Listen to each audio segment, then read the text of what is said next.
J'ai profité de Recréer dans le fait que Recréer m'a permis d'expurger un certain nombre de choses qui étaient enfouies. Le fait à la fois de pouvoir dire ce qui m'était arrivé, de pouvoir me nommer, d'avoir quelque part une tribune, même si j'ai été extrêmement maladroite, m'a forcé à remettre des mots et donc à cicatriser très certainement des plaies qui étaient encore assez vives. Ça c'était le premier point. Le deuxième point, c'était vraiment que Recréer m'a permis de me dire, mais finalement, pour éviter à d'autres d'arriver dans cette situation, que faut-il faire?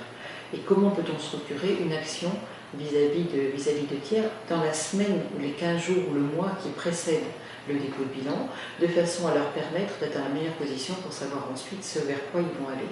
Et définir si oui ou non ils doivent jeter l'éponge ou s'ils ont une chance vraiment de rebondir. Je pense que les colloques aident des entrepreneurs qui sont en situation de fragilité, d'entendre un écho et de se dire tiens mais là peut-être que je peux poser des questions, peut-être que je peux avoir des réponses.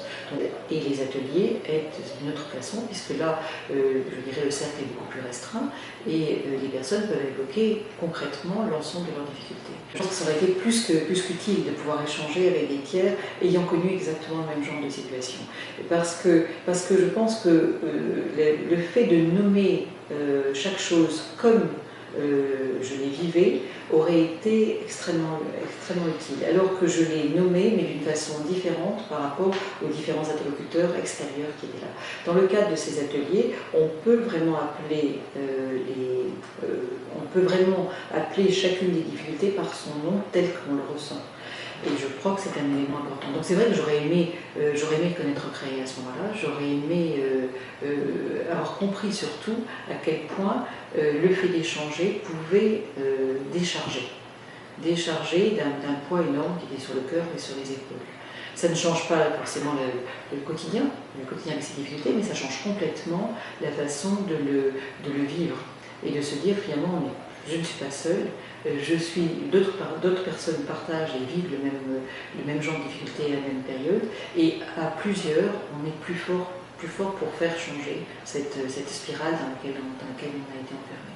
Et je crois que c'est là-dessus qu'il y a une approche Recréer qui est intéressante, c'est que non seulement il y a l'aide dans le vécu de la difficulté, au moment où on la vit, c'est-à-dire on est dans la période d'observation, qu'est-ce qui se passe, comment est-ce que ça se passe, qu'est-ce qu'on a comme possibilité, qu'est-ce que l'on peut demander à un administrateur judiciaire, à un mandataire, quel est notre degré de liberté par rapport à tout cela. Donc ça, cet échange-là, pendant cette période, est extrêmement important.